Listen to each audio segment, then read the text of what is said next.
G'day, Ben. G'day, Premier. John Larder. I'm a SAC paramedic, 25 years. My wife's also an emergency nurse with a master's degree in clinical teaching. We're down in Sydney today at the Industrial Relations Commission with Shane Princess, and AFL solicitors, trying to get her job back. Police are still mandated out of jobs. SES volunteers, I can't even fill a sandbag. Fire rescue.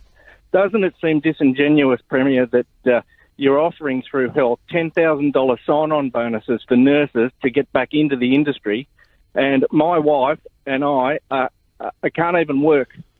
My job hasn't been replaced as a paramedic in Tumut. It's an absolute disgrace. John, I've made it very clear, and I couldn't have been clearer to the public service here in New South Wales, to end vaccine mandates, and the majority across the public service have done so. I've also made it very clear to the private sector and worked closely with them of ending vaccine mandates. And the reason I've done that has been... But they haven't listened to you. What he's telling you is they're not listening to you. And I saw you throw your head back in frustration when the words vaccine mandates came out of my mouth and out of John's mouth. You understand the frustration here, but as Premier of this state, you don't have the power to make this happen. I have the power in certain areas of the public service, Ben. And I've made that very clear, and they have reduced those vaccine mandates. I don't have power in the private sector, but I've actually spoken to leading employers across the nation, when I became Premier, for those vaccine mandates to be removed for the simple reason there is no evidence.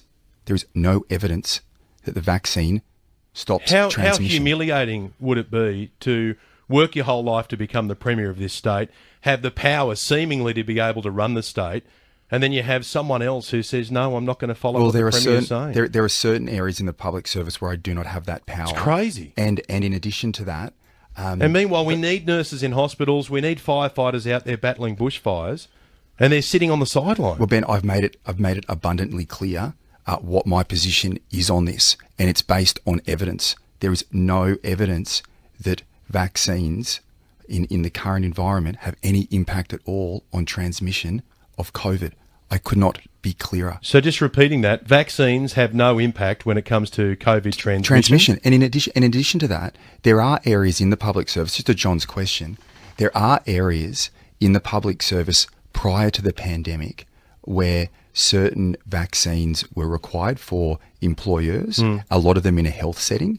And so what I have made it very clear to the public service is that's the point we get back to. So where vaccines were required for a number of reasons in a workplace health and safety scenario, that we go back to that. But there is no evidence in the areas of the public service that I can make that direction. I have, and it has been enacted. And I've also worked very closely with the private sector who have followed my position in relation to this issue. This has been worthwhile, giving people the opportunity to ask questions. And because we've got so many left over, can we do this again at some point in the next week or two?